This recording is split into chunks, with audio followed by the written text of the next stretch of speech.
गुरु आणि एक दिशा दर्शक खूप इम्पॉर्टंट असतो आणि ती दिशा ठरवण्यासाठी आपण तुम्हाला तुमची जी 16 तारखेला जी फायनल एक्झाम आहे त्याचं एक युनिक डायरेक्शन देतोय, ज्यामुळे कुठली मिस्टेक झाली नाही पाहिजे. आणि ती मिस्टेक जर झाली तर चान्सेस आहेत, तुम्हाला माहिती आहे बाकीचं. तर मी तुम्हाला एक इन्स्ट्रक्शन, जसं तुम्ही सांगितलं, पूर्व पश्चिम उत्तर दक्षिण दिशा ही सूर्यप्रकाशामुळे किंवा सूर्यदेवानंतर ठरवली जाते.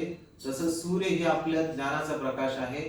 तसंच मी तुम्हाला जे डायरेक्शन देतोय, एक ज्ञानाचा प्रकाश म्हणून तुम्हाला डायरेक्शन देत आहे, ज्यामुळे तुमच्या लाईफ मध्ये एक स्पेसिफिक फक्त MSCIT एक्झाम साठी नाही, तर येणाऱ्या प्रत्येक तुम्ही जे काय लाईफ मध्ये तुमच्या एक्झाम देताल त्या एक्झामला एक परफेक्ट डायरेक्शन आपण कसं जायला पाहिजे हे सगळ्यात महत्त्वाची स्टेप असेल. आणि 2026 काय कोणत्या येणाऱ्या काळामध्ये तुम्ही जे एक्झाम देताल त्या एक्झाम जेन्युइन कशा द्यायला पाहिजेत, एक इन्स्ट्रक्शन आणि डायरेक्शन लेवल कशा द्यायला पाहिजेत, याच्यावरती तुम्हाला मी ठरवत आहे.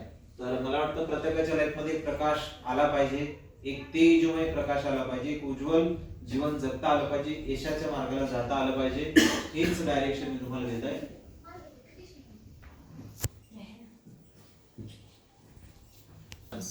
काय इम्पॉर्टन्स आहे, तर ते इम्पॉर्टन्स आपल्याला जी तुमची MSCIT ची फायनल एक्झाम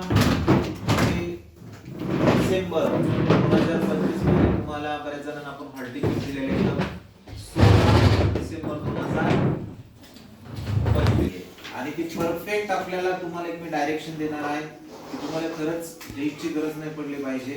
आतापर्यंत तुम्ही जेवढी प्रॅक्टिस केली त्याच्या बाहेरचं काहीच येणार नाही. जे इरा सेशन सोडले, जे MSCIT चे तुम्ही इन्स्ट्रक्शन, जे एक्झाम